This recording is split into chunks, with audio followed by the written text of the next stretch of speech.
예, 정치권 소식 좀 더 자세하게 전문가들과 함께 짚어보겠습니다. 김종래 충남대 특임교수, 송국권 영남일보 서울취재본부장, 김관욱 계명대 교수, 그리고 이현종 문화일보 논설위원 네 분 모셨습니다. 안녕하세요. 네, 안녕하세요. 안녕하세요. 안녕하세요. 자, 특검이 이제 내일이면 김경수 지사를 소환하잖아요. 이 네. 특검이 소환해서 뭔가 좀 새로운 내용이 나올 수 있을까요? 아니면 기존에 있던 거를 재확인하는 수준이 될까요? 뭐 일단 내일 9시 반에 이제 소환을 하니까요. 예. 아마 40일 만에 일단 이제 특검 시작된 지 소환하는 것인데 예. 아마 내일 소환이 이제 이번 특검의 존재 이유를 밝히는 가장 중요한 소환이 될 것 같습니다. 예. 일단 지금 예전에 이제 경찰 단계에서 김경수 지사가 소환을 한번 받아 조사를 받았죠. 그리고 이제 또 두 번째 이제 특검에 조사를 받는데 아마 그때와 지금은 좀 여러 가지 상황들이 많이 틀린 게 있는 것 같아요. 예. 특히 이제 새로운 증거들이 좀 드러났지 않습니까? 그렇죠. 아마 압수수색을 통해서 여러 가지 증거들, 특히 USB가 새로 나와서 예. 거기에 드루킹이 담아놨던 여러 가지 기록들, 대화 내용들이 있고 또 이제 특히 이제 그 드루킹이 이 느릅나무 출판사로 김경수 지사를 초대한 날짜가 일단 좀 특정이 됐습니다. 네. 예. 자, 그리고 그렇다면 이제 과연 그때 갔는가? 그에 대한 알리바이 여부라든지 아마 예. 이런 것들이 중점적으로 좀 조사가 되지 않을까 싶습니다. 네, 예. 김경수 지사도 정말 만반의 준비를 하고 전략들을 지금 세웠을 텐데 어떠한 자세로 이 특검 수사에 임할까요?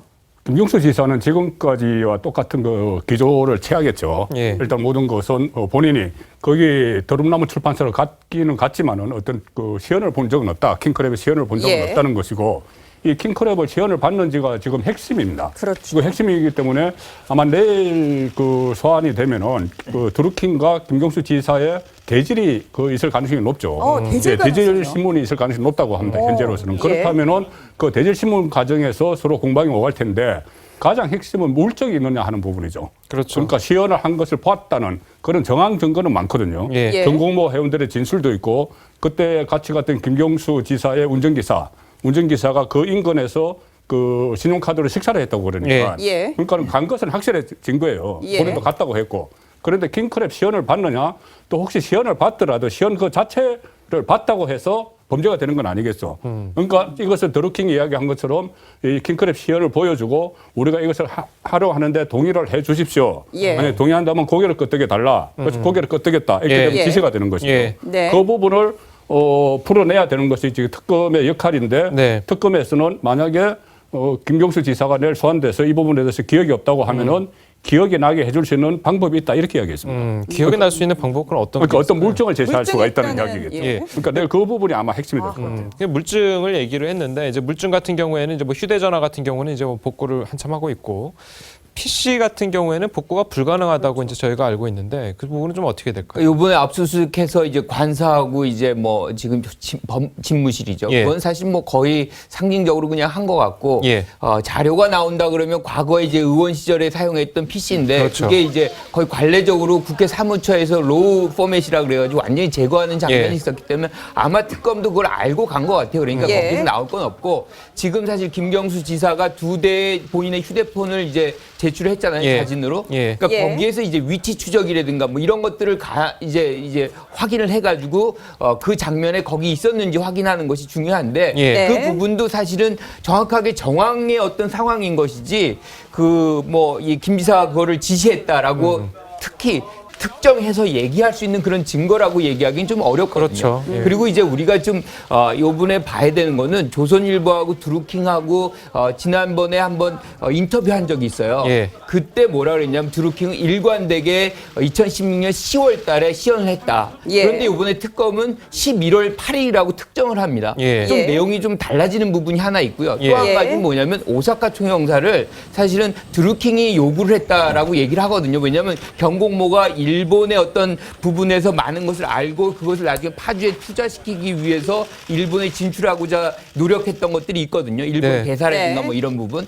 그런데 이제 특검에서는 이것을 오히려 역으로 김 지사가 이 드루킹에게 이제 제안을 했다. 예. 이게 이제 사실은 6.13 지방선거와 연결을 해서 도와주면 나는 이걸 해주겠다. 일종의 이제 거래 프레임으로서 그렇죠. 지금 예. 특검이 얘기를 하고 있는 것 같은데 그건 조금 논리적 구성이 좀 어렵다. 왜냐하면 우리가 알다시피 김 지사 같은 경우에 지사 후보로 나가는 것이 결정된 게 한 4월 달이거든요. 예. 그런데 이미 이제 사실은 관계가 악화된 것은 1월 말 2월 초면 평창 올림픽 전이거든요. 예. 그러니까 평창 올림픽 때 이제 악플을 달고 뭐 그런 것들이 이미 벌어졌기 때문에 그 이후의 얘기를 뭐 전제로 해가지고 오사카 초영사를 오히려 김 지사가 제안했다라는 것은 좀 선거법과 공직선거법과 김 지사를 좀 묶어보려는 그런 의도가 있는 거 아닌가 이런 생각이 좀 듭니다. 근데 특검이 그런 의도를 내비칠 가능성이 있을까요? 왜 그런 이유가 있을까요? 그러니까 저는 그 논리적 구성이 좀 어렵다고 보는데 예. 예. 지금 사실은 제일 중요한 것이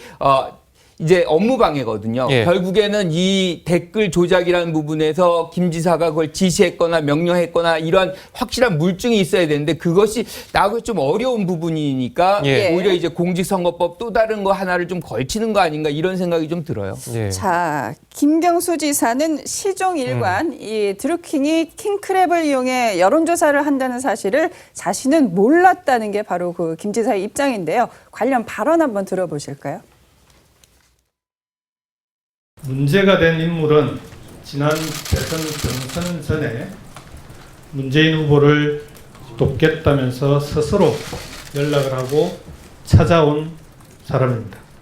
당시 수많은 지지 그룹들이 그런 식으로 문 후보를 돕겠다고 연락을 해왔고 드루킹도 그중 하나입니다. 네, 들어보셨는데요. 김 지사는 그러니까 드루킹과는 선을 긋는 그러한 입장을 계속해서 유지를 하고 있는데 어떻게 보십니까? 이 드루킹과 김 지사의 공모 관계가 그 진실 여부가 드러나지 않을 경우에는 상당히 특검도 곤란해지지 않을까 싶은데요. 그게 드러나지 않으면 정말 곤란해지겠죠. 예. 그건 뭐 일방적인 주장이겠죠. 그런데 그런 의미에서 본다면 내일은 김 지사 측하고 드루킹 또는 김 지사 측하고 특검 간에 이제 언론을 통해서 이러쿵저러쿵 했는 부분들이 전선이라고 할까 점이 하는 거 아니겠어요? 예. 예. 근데 저는 저 사건을 보면서 이 아주 굉장히 큰 중요한 전환점이 있었던 것이 노회찬 전 의원의 극단적 선택이라고 봅니다. 아, 네. 그걸 우리가 이제 이 노회찬 의원의 그 극단적 선택과 그걸 계기로 돌아본 그분의 훌륭한 정치적 인생에 대해서는 뭐 네. 저뿐만 아니라 많은 분들이 공감하고 안타깝게 생각을 할 겁니다. 예. 그런데 가령 특검 입장에서 볼 때는 시종일관 나는 그렇게 4천만 원을 받은 일이 없고 또는 그전에는 1차로 작년인가 재작년에 수사했다는 사실도 몰랐다. 그런데 극단적인 선택을 하기 3일 전에 워싱턴에 가서 주미 특파원들한테까지 부정을 했던 분이 네. 그렇게 극단적인 선택을 했을 때 일반 국민이 깜짝 놀란 걸 수준을 넘어서 특검이 볼 때 이분이 소환돼서 오면은 저분을 어떻게 부인할 것이고 그럼 우리는 어떻게 추궁할 것인가를 생각했던 분이 볼 때는 시인을 했지 않습니까? 네. 그 시인을 한 것이 법적으로 위반이 되냐 아니냐는 되지만 4천만 원을 받았다는 사실은 시인을 했잖아요. 자, 예. 그러면 이 사건의 본류가 노회찬 전 의원입니까? 아니면 김경수 지사 또는 백원우 비서관이나 송인배 비서관이거나 또는 한 보좌관이겠습니까? 예. 이분들이 이야기들이 그전에 노회찬 전 의원께서 그걸 시인하고 극단적 선택을 하기 전에는 이 주장도 저 주장도 그럴 수 있다고 생각을 하고 정말 뭐가 뭔지 모르고 어떤 때는 골치도 아프고 참 난해하고 그럴 수가 있는데 네. 예. 갑자기 저렇게 극단적인 선택을 시인을 하고 억울하다가 아니라 시인을 하고 부끄럽다고 하면서 이렇게 시인을 했으니 예. 그러면 다른 분들이 주장도 아니 그럼 이분들 주장도 저거 뭐가 확실히 있는 거 아닌가라고 우리가 합리적 의심을 가는 것이 합리적인 생각이겠습니까? 아하, 노회찬 의원은 그럴지언정 이 나머지 분들은 별일 없이 오히려 진실할 것이다, 정직할 것이다 라고 믿는 것이 합리적인 선택이겠습니까? 그러니까 국민들이 볼 때는 이 부분이 그렇게 양쪽의 주장으로만 받아들이기가 매우 어려운 부분이 있다. 이제 나아가 그러니까 쉽게 말씀드리면 드루킹이 한 얘기가 저게 황당한 사람의 황당한 주장만은 아니구나라는 생각을 하는 계기가 된 것이 노회찬 전 의원의 극단적 선택이었다 이거죠. 예. 그러면 예. 그 글에 나와 있는 심상정 의원과 김종배 의원 부분까지도 사람들은 야, 저건 뭐야? 이거 규명돼야 되는 거 아니야? 라고 하는 것이 합리적인 생각이겠습니까? 그건 오직 노회찬 의원만 그렇지 다른 분들은 아닐 거라고 믿는 것이 하겠습니까? 예. 그래서 김경수 지사께서는 이번에 무슨 뭐 이 시연회에 참석했고 안 참석했고 이 부분을 떠나서서 314만 A4 용지가 나와 있다는 USB까지 포함해서 예. 그 부분에 대해서 이렇게 지금까지와 같은 식의 설명을 하고서 넘어가기는 매우 어려울 것이다. 나아가 예. 이번에 특검이 수사 기술적으로 또는 수사 정보상의 문제가 있다 하더라도 이 원인은 그전에 경찰이 도대체 한국 수사에서 이렇게 황당한 수사가 있을 만큼 하지 않았던 수사, 그럼에도 불구하고 서울청장은 그대로 유임되고 있는 이 수사의 부분까지를 안고서 네. 앞으로 몇십 일밖에 안 남은 그동안에 규명이 안 되면 예. 이 부분은 아마 우리나라의 정치적 사건은 두고두고 또 몇 번 문제가 될 겁니다. 그거는 상하대강 사건을 보셔도 알고 이명박 재산 사건만 봐도 알 거 아닙니까? 네. 이렇게 쉽게 안 넘어가진다 이거죠. 네. 그래서 노회찬 전 의원의 극단적 선택은 고인에겐 너무 안타까운 일이지만은 이 드루킹 사건을 보는 새로운 계기가 됐고 한마디로 드루킹의 주장을 그냥 이런 지하에 이렇게 무시해버릴 만한 상황이 안 됐다라는 거죠. 네. 예. 자, 그러면은 이제 말씀드린 대로 허익범 특검 이 내일 피의자 신문 조서를 작성하게 되는데 잠시 특검보 발언 듣고 이어가겠습니다. 김 지사는 불러서 확인할 게 많이 있어요? 예, 많이 있습니다. 좀 시간이 많이 걸릴 것으로 알고 있습니다. 변호사 참여하에 조사를 받습니다. 준비는 했습니다. 준비 중에도 있고 준비도 했습니다. 예. 물어볼 사항이 많이 있습니다. 예. 이상입니다. 예, 지금 네, 뭐 물어볼 들어보셨는데요. 물어볼 사항이 많다고 얘기했어요. 어떤 거 물어보고 그리고 특검은 김경수 지사한테 꼭 이 부분은 들어야 되는 게 있다. 어떤 점들이 있을까요? 가장 이제 아까도 쭉 이야기 나왔지만 중요한 것은 이제 댓글 어떤 조작에 과연 그 사실을 인지했느냐의 여부가 가장 중점이 되겠죠. 인지 여부. 그리고 이제 킹크랩 당시에 이제 시연을 할 때 그때 당시에 이제 프로그램 즉 이제 프로그램 같은 경우에 이제 이쪽 드루킹 측에서 그걸 설명하기 위한 그래서 MS 워드 프로그램으로 만들었다는 거 아니겠습니까? 예. 그게 이제 11월 8일이라는 이야기거든요. 이제 그거에 대한 이제 이야기와 함께 지금 또 하나 추가된 6.13 지방선거와 이제 선거에 대한 대가성에도 문제. 이게 이제 두 번째 주제가 되겠죠. 그리고 또 하나는 이제 두 사람과의 관계가 지금 사실 알려짐과 달리 이 시그널이라는 프로그램에서 나타나는 걸 보면 굉장히 밀접한 관계다. 즉, 드루킹이 문재인 대통령의 재벌 정책이라든지 이런 또 개성공단 2천만 평 문제라든지 이런 예. 것들을 다 이제 제안을 했다는 것이거든요. 근데 우리가 알고 있는 그냥 수많은 지지자 중에 한 명이 아니라 실제로 네. 뭐 야당에서는 뭐 최순실이 아니냐 뭐 이런 이야기가 나올 정도로 그렇다면 드루킹의 이런 정책이 과연 문재인 캠프에 얼마나 영향을 미쳤을까? 예. 왜냐하면 그때 문재인 캠프는 교수분들이 1000명이 있었습니다. 자문단이. 예. 어마어마한 숫자가 있었거든요. 그 많은 교수들 놔두고 왜 드루킹한테 이렇게 자문을 구했을까라는 문제. 이제 그런 것과 함께 이제 송인배 비서관의 어떤 소개 여부라든지 등등. 아까도 뭐 박상용 이제 특검보가 이야기를 했지만 아마 그런 부분들과 함께 새롭게 나온 부분들에 있어서 좀 물어볼 사항들이 굉장히 많은 것 같습니다. 두 사람과의 관계를 규명하기 위해서 접근하는데 하나 꼭 확인해야 되는 것이 뭐냐면은 그 인사청탁 문제입니다. 예. 인사청탁이 아까 김경수 지사는 뭐 수많은 지지 그룹 중에 하나다고 했지만은 그 수많은 지지 그룹이 전부 다 어떤 인사와 관련된 건 아니거든요. 그런데 지금 나오는 것을 보면은 그 도모 변호사는 처음에 오사카 총영사를 누가 제안을 했든지 간에 예. 그거 안 되니까 샌다이로 다시 이야기를 했습니다. 그것을 그 그러니까는 그 드루킹 쪽에서 거절을 했다고 했죠. 네. 그다음에 윤모 변호사는 청와대 행정관을 처음에 제안을 했었는데 그것이 안 되니까 다시 아래랑 TV 비상임이사를 또 제안을 했다고 했어요. 예. 그걸 거절했다고 했어요. 그렇다면은 그 많은 그 지지 그룹에서 전부 다 이런 식의 뭐 청와대 자리나 아니면은 그 외곽 단체 자리나 뭐 영사 자리나 이런 것을 다 하진 않았을 거 아니에요. 예. 그러니까 이 부분에 대해서 김경수 지사의 그 정확한 해명이 있어야지 예. 드루킹과의 관계가 단절되는 것이지 거기에 대한 해명이 없고 실제로 그 백운우 민정비서관까지 이렇게 만나게 해주고 했다면은 그것은 드루킹과의 관계를 수많은 지지자 중에 한 명으로 간주할 수는 없게 되는 거죠. 예. 네. 그 지금 우리 두 분이 말씀했죠. 그 조금만 완을 좀 드리자면은 그 도변호사 입장을 보십시오. 도변호사는 노회찬 전 의원께 몇천만 원을 준 분 중에 한 분입니다. 근데 그분은 정의당이에요. 근데 이분은 다시 이쪽에 와서는 누가 제의를 했든지 또는 누가 요구를 했든지 간에 오사카 총영사 부분을 했단 말이죠. 예. 그리고 많은 부분들이 인사청탁을 할 수도 있고 인사를 제의할 수도 있지만 그것 때문에 청와대를 가서 어떤 관계이든 간에 비서관을 만났어요. 예. 네. 그리고 또 하나는 이 송인배 비서관이나 한 비서관은 돈을 받았어요. 무슨 예. 명도이든지 간에 가령 그렇게 200만 원 내지 500만 원을 다른 분들이 받았을 때도 저것이 그게 별거 아니라는 자체 판정으로서 그냥 넘어갈 수 있는 것인지 예. 그리고 이런 부분들이 다 규명이 되거나 설명이 돼야 된다는 부분이고 또 하나는 최근에 새로 나온 쟁점 중에 하나는 그 6.13 지방선거에 드루킹이 어떻게 관여하려고 했는지 요구가 예. 됐는데 이거는 또 전혀 다른 문제입니다. 네. 대통령 선거 때하고 다른 얘기다 그런 얘기죠. 예.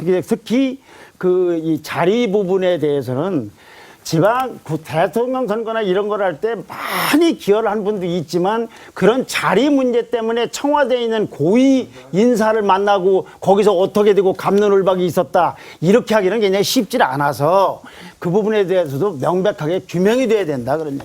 참 하실 말씀들이 많은데 저희는 이제 내일 김경수 지사의 소환 조사 모습들을 실시간으로 또 보도를 해드리면서요. 예. 이 사태의 추이를 좀 지켜보겠습니다. 다음 이슈로 한번 가보겠습니다.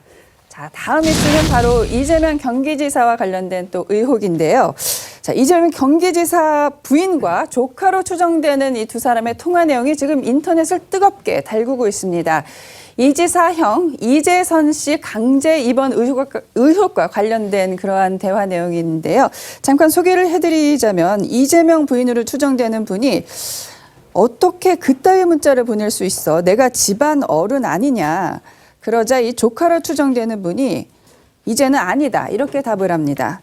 그러자 이 부인으로 추정되는 분이 그럼 내가 노숙자 아줌마란 말이냐? 그러자 어른이 아니시라고요. 이렇게 못 박아서 이 관계를 또 부인을 하자 급기야 이재명 부인으로 추정되는 분이 비속어를 쓰면서 강하게 이 비난을 하는 그런 녹취록이 지금 공개가 돼서 또 화제가 되고 있는데요.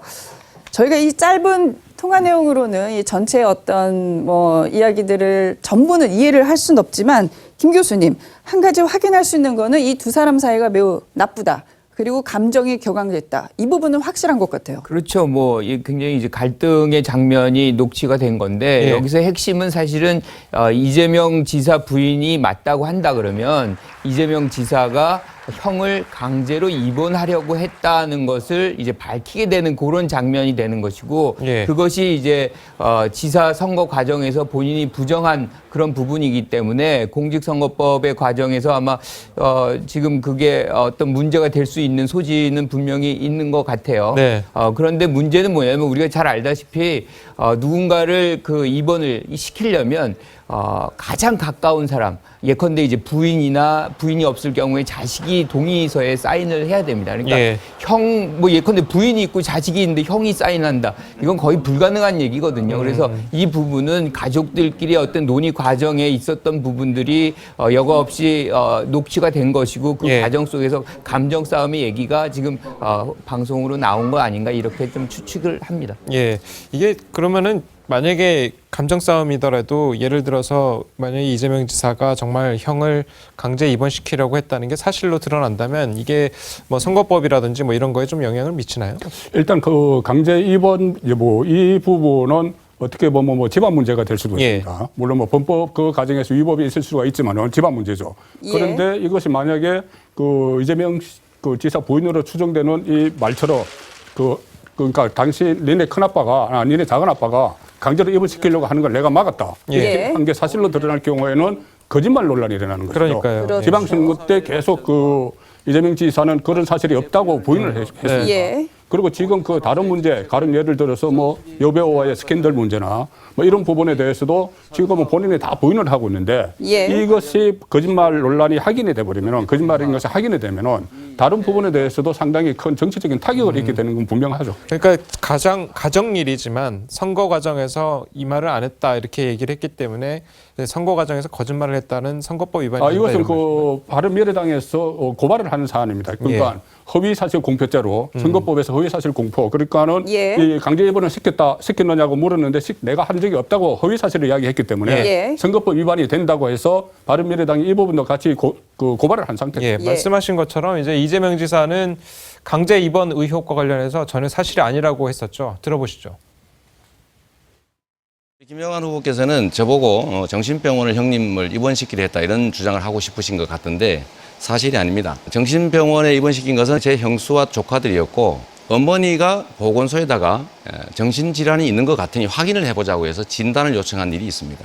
그 권한은 제가 가지고 있었기 때문에 제가 어머니한테 설득을 해서 이게 정치적으로 너무 시끄러우니 하지 말자, 못하게 막아서 결국은 안 됐다라는 말씀을 또 드립니다.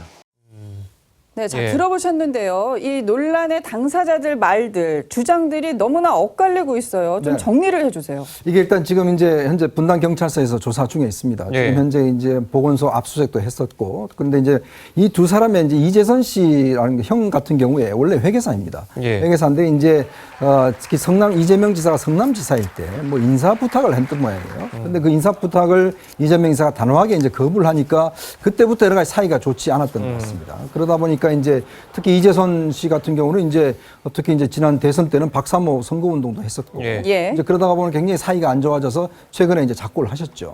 이제 근데 문제는 그때 이제 이재명 지사가 이제 정신질환과 관련해서 이제 강제 입원을 시켰다라는 이제 여기 사실 부인 측에서 지난번 바른미래당과 함께 이제 주장을 해 왔었어요. 네. 예. 근데 이 지금 전화 녹취록 아직 확인된 건 아닙니다. 이게 이제 이재명 지사 부인인지 아닌지 확인된 건 아니에요. 그렇죠. 추정만 현재로서는. 되죠. 이쪽 그 예. 이재명 지사 측에서는 그 항상 나오던 이야기다라고 지금 아직까지 본인들이 확인시키지 않고 있어요. 예. 이제 그런데 이제 문제는 이 대화 내용을 보면 상당히 이재명 지사가 뭔가 여기에 작용을 했다, 즉 강제 입원하는데 이런 어떤 의혹들이 나오지 않습니까? 예. 아마 이런 부분들은 지금 이제 일단 경찰에 조사를 하고 있기 때문에 나오는 거지만 문제는 뭐 이 사안뿐만 아니라 사실 여러 가지 지금 사안이 걸려 있다 보니까 예.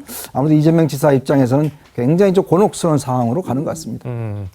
그러니까 뭐 이번에 보면은 이 아내 조카 추장되는 이 SNS 논란 그리고 이제 이재명 지사 관련해서 이제 의혹들이 이제 계속 나오니까 이재명 지사 측에서는 어쨌든 언론 측에 이제 정면 대응을 이제 천명을 하고 있고 앞으로 이제 어떤 식으로 될지는 좀 두고 봐야 될 것 같은데 자, 이 언론사가 이제 조폭 연루 의혹을 방송했었죠. 얼마 전에 공중파에서 방송이 됐었는데 이제 또 프로그램 폐지, 공개 사과 이게 초강경 대응을 요구했다고요. 그러니까 이제 이재명 지사의 이제 문제는 문제의식이 뭐냐면 그게 이제 방송에서 나온 것 중에 조폭 연루가 두 군데서 장면이 나오는데 그게 예. 하나 필리핀이고 하나 태국이에요. 예. 그리고 예. 시간상으로 보면 1년이 넘나드는 그런 차이를 보이는 부분인데 예. 거기서 나오는 화면 장면이 거의 똑같은 사람이 그대로 나오는 그런 장면이 나오니까 이거 예. 자체가 잘못된 거 아니냐. 이렇게 하나의 장소로서 두 군데를 1년의 차이를 거쳐서 국가가 다른 장면을 얘기하는 것 자체가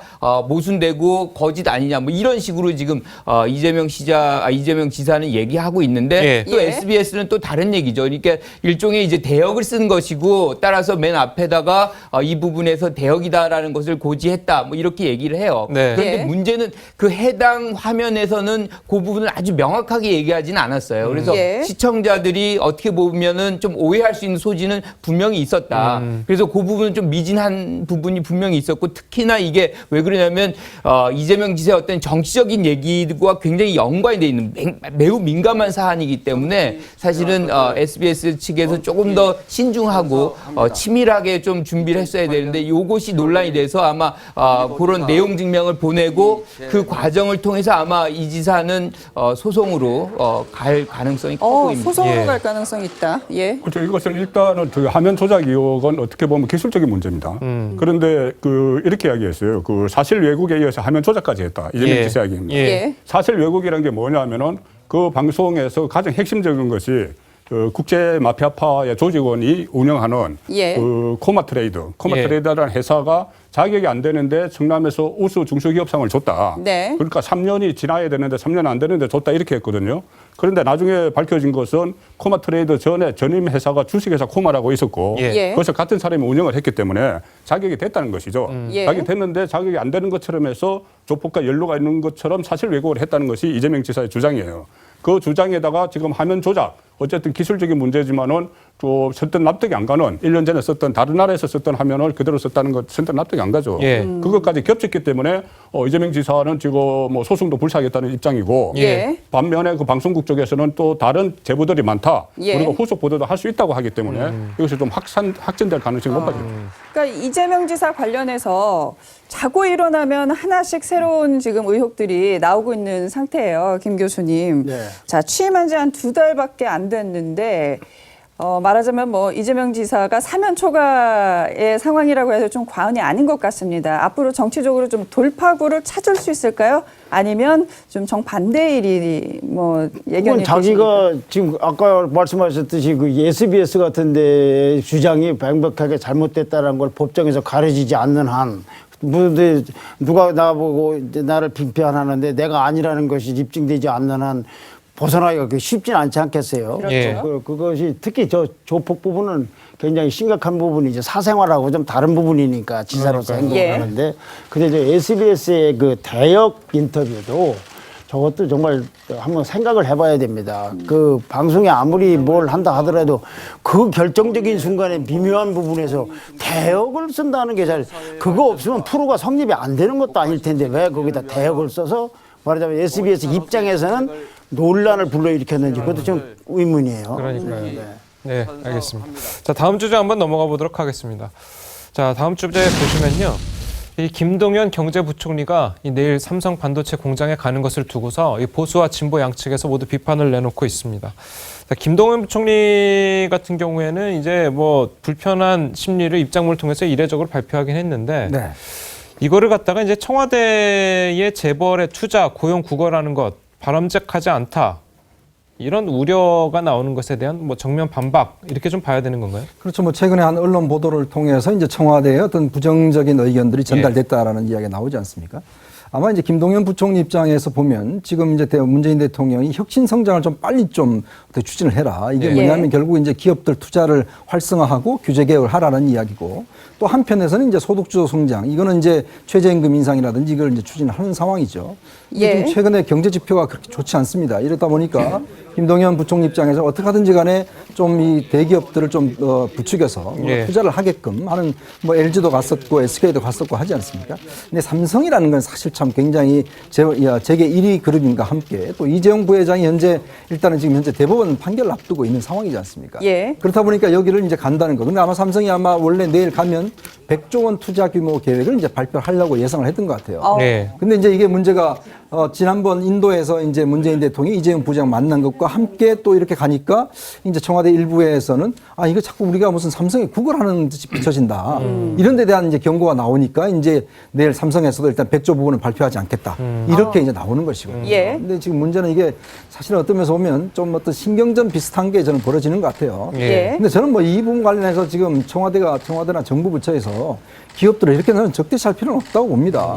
왜냐하면 기업 지금 상황에서 뭐 찬밥 더운밥 가릴 때가 아니지 않습니까? 그럼요. 지금 굉장히 경제가 어려운 상황이니까 그런 측면에서는 이런 것들 가지고 사실 신경전 벌일 시간이 저는 없다라고 봅니다. 그런데 이 김동연 부총리와 청와대가 경제정책 노선을 놓고 여러 가지 철학차들을 많이 보여준 게 사실 아니겠습니까? 그리고 그 일환으로 바로 이 내일 삼성 반도체 공장 방문을 놓고서도 시각차가 지금 분명하게 드러나고 있어요. 이 상황 어떻게 봐야 하고 김동연 어떻게 해결이 돼야 부총리의 될까요? 입장문 전문을 제가 봤는데 그 보도 내용은 그 청와대가 기업의 투자를 구걸하지 말라는 메시지를 김동연 부총리에게 보냈다 이렇게 돼 있어요. 참 구걸이라는 단어도 구걸이라는 상당히 보도가 이제 인상적이에요. 그렇게 됐는데 근데 이 부분에 대해서 김동연 부총리가 그런 메시지 받은 적이 없다는 말이 없어요. 그런 메시지 받은 적이 없다는 말은 없습니다. 다만 이제 원칙적으로 과거 방식처럼 뭐 대기업으로부터 투자 고용을 뭐 증대시키는 이런 방식은 안 쓴다는 이야기만 했지 그런 메시지를 받은 적이 없다고 했습니다. 그렇다면 청와대와 이 김동연 부총리 사이에 또 이 부분에 대해서도 갈등이 있다고 볼 수 있는 것인데 저도 이견차가 있다고 볼 수 있는 것이죠. 김동연 부총리는 아시다시피 그 박근혜 정부에서 초대 그 국무조정실장을 했습니다. 관료 출신으로 그 유일하게 발탁이 됐어요. 그런 상황에서 계속 경제 정책을 하면서 김동연 패싱 얘기가 계속 나왔습니다. 특히 지금 가장 그 논란이 되고 있는 그 최저임금 문제. 최저임금 문제 속도 조정론을 김동연 부총리가 했을 때 장하성 청와대 정책실장과 정면으로 충돌을 했죠. 이것은 청와대에서 장하성 정책실장 주도로 그 해왔던 정책이기 때문에 그때 문재인 대통령이 장하성 정책실장에 손을 들어줬습니다. 최저임금제의 긍정적인 효과가 90%다. 그때 그 이야기를 했죠. 물론 뭐 기준이 좀 그 잘못 잡혔다는 논란이 있었지만 어쨌든 그때 장하성 실장 손을 들어줬어요. 그런 상황에서 지금 이 문제도 또 터졌고 그러니까 그 김동연 부총리는 지금 다른 기업에 갈 때마다 그 기업으로부터 투자 약속을 받고 일자리 약속을 받아왔어요. 예. 삼성도 그 차원이라고 볼 수 있는 것인데 그것을 뭐 구걸이냐 압박이나 이 논란이 중요한 것이 아니고 예. 실제로 지금 일자리 문제와 이 청년 실업자 문제가 상당히 그 심각하기 때문에 예. 대기업이 나서줘야 되는 게 맞죠. 그러니까요. 그런데 그런 차원인데 만약에 그런 메시지가 정말 구걸하지 말라 이런 메시지가 갔다고 하면은 현장에서 실제적으로 경제를 운영하는 경제부총리와 청와대에서 생각하는 그 대재벌 정책 이것이 충돌했다고 볼 수가 있는 거예요. 예. 그러니까 구걸이라는 단어는 굉장히 부적절한 거고 이게 예. 출처가 어딘지 좀 궁금해요. 그런데 예. 이제 청와대에서 그런 의견을 제시했는지도 사실 불명확한 거고. 근데 예. 김동연 부총리의 입장에서는 누구든지 만나야죠. 지금 경제를 이렇게 그럼요. 활성화시키는 예. 상황에서는 누구든지 만나야 되는데 문제는 사실 지금 야당의 제1야당에서 계속 국가주의 얘기를 하고 있거든요. 예컨대 그렇죠. 김병준 예. 비상대책위원장 같은 경우는 국가주의. 즉 시장에 개입해서 뭔가 이 기업들을 압박하고 거기서 이제 뭔가를 얻어내는 그런 장면들이 과거에 이제 권위주의 정권에서 거의 있었어요. 그래서 예. 수출 많이 하면 뭐 세금 지원해주고 뭐 이자 깎아주고 뭐 이런 것들을 했었는데 지금 이런 국가주의 모델이 이 시대에 사실 적용이 안 되는 거거든요. 그런데 예. 이런 장면에서 그러한 오해를 살 필요가 뭐가 있겠느냐는 그러니까요. 것이죠. 그래서 김동연 이제 부총리 같은 경우도 이런 행보는 뭐 계속 한다고 해도 불필요한 어떤 오해를 살 만한 예컨대 이제 가서 당장에 그 장면에서 우리가 얼마를 투자하고 고용을 얼마나 한다. 그러면 뭐 그거 자체가 굉장히 좀 압박의 어떤 모습으로 비춰질 수 있기 때문에 예. 그런 부분에 좀 유연하게 대처할 필요가 있다. 뭐 이렇게 생각을 합니다. 그렇군요. 네, 알겠습니다. 지금까지 네 분 말씀은 여기까지 들어보겠습니다. 고맙습니다. 잘 들었습니다. 감사합니다.